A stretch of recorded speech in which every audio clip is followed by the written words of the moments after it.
नदी किनारे गांव बसा था गोविंदपुर। उस गांव के नजदीक में ही एक जंगल भी था। गांव के सभी लोग कहते थे कि जंगल के पीछे बनी पहाड़ियों पर एक खूंखार चीता रहता है, वो भी रूप बदलने वाला। वो कभी भी इंसान रूप में आ जाता था और गांव के लोगों को खा जाता था। पर उस जंगल में एक चुड़ैल भी रहती थी। वो चुड़ैल एक सुंदर लड़की में अपना रूप बदलकर घूमती थी। चुड़ैल को सजने संवरने का बड़ा शौक था। एक ना एक दिन सभी लड़कियों की शादी होती ही है। मेरा भी एक सपना है कि मेरी भी शादी हो एक सुंदर से लड़के से, पर पता नहीं वो दिन कब आएगा। चुड़ैल एक सुंदर लड़की में अपना रूप बदलती है और गांव में घुस जाती है। तभी वहाँ दूसरी तरफ चीता झाड़ियों में छिपकर बैठा था। आज तो बस कोई मोटा तगड़ा शिकार हाथ आ जाए। तभी चीते की नजर चुड़ैल पर पड़ती है, जो रूप बदलकर गांव में घूम रही थी। इतनी सुंदर लड़की मैंने आज तक नहीं देखी। चीता इंसान रूप में चुड़ैल के पास जाता है। दोनों एक दूसरे को देखते ही रहते हैं बस, और दोनों को प्यार हो जाता है। तुम बहुत सुंदर हो, तुम्हारा नाम क्या है? मेरा नाम रूपा है, और तुम्हारा नाम क्या है? मेरा नाम वीर है। क्या तुम मुझसे शादी करोगी? बस फिर क्या था। शादी का नाम सुनते ही चुड़ैल के मन में शहनाइयां गूंजने लगी और वो उससे शादी के लिए हाँ कह देती है। दोनों शादी कर लेते हैं। शादी के बाद चीता उसे अपने घर ले जाता है। वीर, तुम्हारा घर तो किसी महल से कम नहीं, कितना बड़ा आलीशान है। आज से ये घर तुम्हारा भी है। ऐसे ही दोनों की शादी को कई दिन बीत जाते हैं। एक रात जब चुड़ैल की आंख खुलती है तो वो वीर को अपने पास ना होने से घबरा जाती है। अभी तो वीर मेरे पास ही सो रहे थे, इतनी रात को कहाँ गए?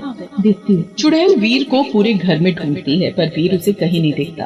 तभी चुड़ैल को कुछ आवाज सी आती है। वो उस आवाज के पीछे जाती है। वहाँ देखते ही उसकी आंखें फटी की फटी रह जाती हैं, क्योंकि उसका पति वीर आधा इंसान और आधा चीता बना एक इंसान को मारकर खा रहा था।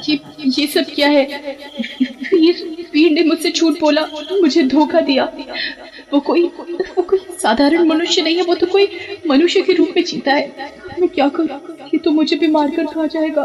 चुड़ैल को उस वक्त कुछ भी समझ नहीं आता, इसलिए वो चुपचाप अपने बिस्तर पर आकर सो जाती है।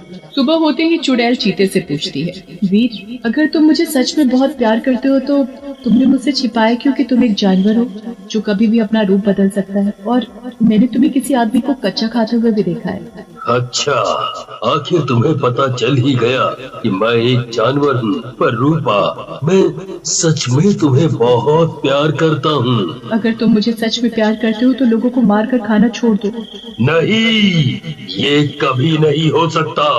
मैं धीरे धीरे गांव के सभी लोगों को खा जाऊंगा। मैं तुम्हें ऐसा कभी नहीं करने दूंगी। मैं उन सभी भोले भाले गांव वालों को बचाऊंगी। तुम ऐसा कुछ नहीं करोगी। मैं चीता हूँ, चीता, जंगल का सबसे खतरनाक जानवर। रूपा उसकी एक नहीं सुनती और तभी रूपा गांव में जाती है, गांव के लोगों को आगाह करने। सुनो सुनो सुनो गांव वालों, सुनो, सभी अपने अपने घरों से निकलो, मैं तुम्हें एक बहुत जरूरी बात बताने आई हूँ। रूपा की आवाज सुनकर गांव के सभी लोग वहाँ इकट्ठा हो जाते हैं। क्या हुआ? क्यों चिल्ला रही हो? और कौन सी जरूरी बात है? बात यह है कि जंगल में एक चीता रहता है और वो ही आए दिन गांव के लोगों को उठाकर ले जाता है और उसे अपना शिकार बनाता है, उसे मार कर खा जाता है। हम तेरी बात का कैसे यकीन करें? तू तो इस गांव की दिखती नहीं, फिर हम सब तेरी बात पर क्यों यकीन करें? मैं सच बोल रही हूँ, मेरी बात का तुम सब यकीन करो। इतना बोलते ही चीता वहाँ गांव में घुस जाता है और जोर से दहाड़ता है। उसे देख सभी गांव वाले थर थर कांपने लगते हैं और अपने घरों में जाकर छिप जाते हैं। वो लड़की तो वाकई सच बोल रही थी, ये तो सच में चीता है। मैं तुम सबको नहीं छोड़ूंगा, सबको खा जाऊंगा। तुम कहीं भी छिप जाओ, मुझसे बचकर नहीं जा सकते। फिर क्या था, चीता मनीष के घर का दरवाजा तोड़कर अंदर घुस जाता है और मनीष को अपने पंजे से खींचता हुआ बाहर ले आता है। बचाओ बचाओ, कोई तो मुझे बचाओ, छोड़ दे ओ चीते, मैंने तेरा क्या बिगाड़ा है। चुप कर, नहीं तो अभी खा जाऊंगा। मैं कितना ताकतवर हूँ, मुझसे ताकतवर यहाँ कोई नहीं है। मैं यहाँ रोज आऊंगा और रोज एक आदमी को खाऊंगा। छोड़ दो उसे, नहीं तो अच्छा नहीं होगा। तुम मेरी पत्नी हो, पत्नी कभी अपने पति का बुरा नहीं चाहती। सभी गांव वालों को पता चल जाता है कि ये दोनों पति पत्नी हैं। अरे गांव वालों, ये दोनों तो पति पत्नी निकले। ये सब इन दोनों की कोई चाल लगती है। एक फंसाता है और दूसरा उसे मार कर खा जाता है। ये गांव वाले मेरी बात पर बिल्कुल भी यकीन नहीं कर रहे। ऐसे तो वीर उस आदमी को खा जाएगा। अब मुझे ही कुछ करना पड़ेगा। तभी चुड़ैल अपने असली रूप में आ जाती है। वो साधारण लड़की से चुड़ैल रूप में आ जाती है। उसे चुड़ैल रूप में देखते ही चीता मुंशी को अपने पंजे से छोड़ देता है। तुम तो कोई चुड़ैल हो। इसका मतलब तुमने मुझसे झूठ बोला, मुझे धोखा दिया। तुम्हारे इस रूप के पीछे ये घिनौना रूप छुपा था।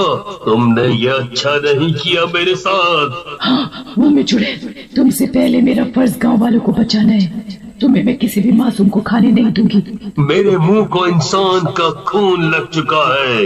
इंसान से ज्यादा स्वादिष्ट कुछ और नहीं है। चीता चुड़ैल से ज्यादा ताकतवर था। चीता घर में घुसकर विमला के 5 साल के बेटे को उठाकर जंगल में ले जाता है। मेरा बच्चा, वो चीता मेरे बच्चे को उठाकर ले जा रहा है। कोई तो बचाओ मेरे पिंटू को। कुछ नहीं होगा उसे, मैं बचाऊंगी तुम्हारे बच्चे को। चुड़ैल चीते के पीछे पीछे जंगल में जाती है। अरे हम सब भी चलते हैं विमला बहन के बेटे को बचाने। चलो सब जंगल में। चीता के पीछे चुड़ैल और चुड़ैल के पीछे सभी गांव वाले। चुड़ैल चीते को पूरे जंगल में देखती है, पर उसे वो कहीं नहीं दिखता। थक हार कर चुड़ैल वहीं बैठ जाती है और रोने लगती है। ये जो कुछ भी हो रहा है सही नहीं हो रहा। वीर, मैं तुमसे बहुत प्यार करती हूँ और मुझे पता है वीर भी मुझसे उतना ही प्यार करता है। अब मैं क्या करूँ, कुछ समझ नहीं आ रहा। एक तरफ गांव वाले और दूसरी तरफ वीर। तभी चुड़ैल के पास एक बुजुर्ग आदमी आकर खड़ा हो जाता है और चुड़ैल से बोलता है, मत रो बेटी। तुमने मुझे बेटी बोला, मैं किसी की बेटी नहीं हूँ। मैं तो चुड़ैल हूँ, चुड़ैल। मैंने देखा था गांव में, हम लोगों के लिए तुम अपने पति से भिड़ गई। तुम हम लोगों का भला चाहती हो, बुरा नहीं। हम सब ने तुम पर यकीन ना करने का नतीजा देख लिया। वो चीता हमारे गांव के बच्चे को उठा कर ले गया है। तुम चुड़ैल होकर हमारे लिए कितना कुछ कर रही हो। अब तुम ही उस बच्चे को बचा सकती हो। मेरे बच्चे को बचा लो। मैं विधवा औरत, वही तो एक मेरे जीने का सहारा है। मैं जिंदगी भर तुम्हारा एहसान मानूंगी। अब कुछ भी हो जाए, मैं बच्चे को बचा कर ही रहूंगी। फिर चुड़ैल जोर से आवाज लगाती है। पूरे जंगल में उसकी आवाज गूंजने लगती है।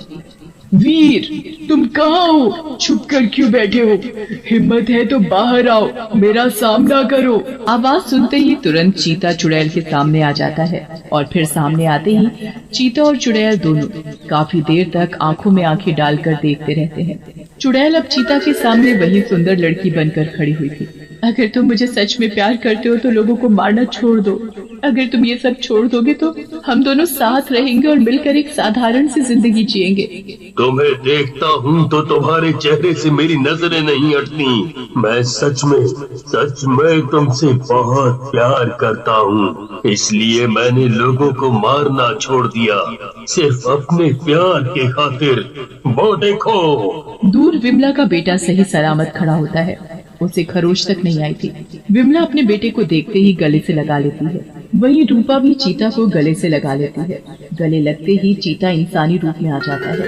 तभी वहाँ एक महात्मा बाबा प्रकट हो जाते हैं। तुम दोनों को दिया हुआ श्राप अब खत्म हो गया है। तुम दोनों के ऊपर से पिछले जन्म में मैंने ही तुम दोनों को श्राप दिया था कि तुम चुड़ैल बन जाओगी और तुम चीता। चुड़ैल को बड़ा घमंड था अपने रूप पर और चीते को अपनी ताकत पर। इसी के चलते तुम दोनों ने एक दिन मेरी तपस्या भंग कर दी थी। मैंने गुस्से में आकर तुम दोनों को श्राप दिया था। तुम दोनों के अच्छे व्यवहार के चलते मैं तुम्हें श्राप से मुक्त करता हूँ और आजाद करता हूँ। तुम अब कभी भी चुड़ैल और चीता रूप में नहीं आओगे। फिर वीर और रूपा खुशी खुशी अपना जीवन व्यतीत करते हैं।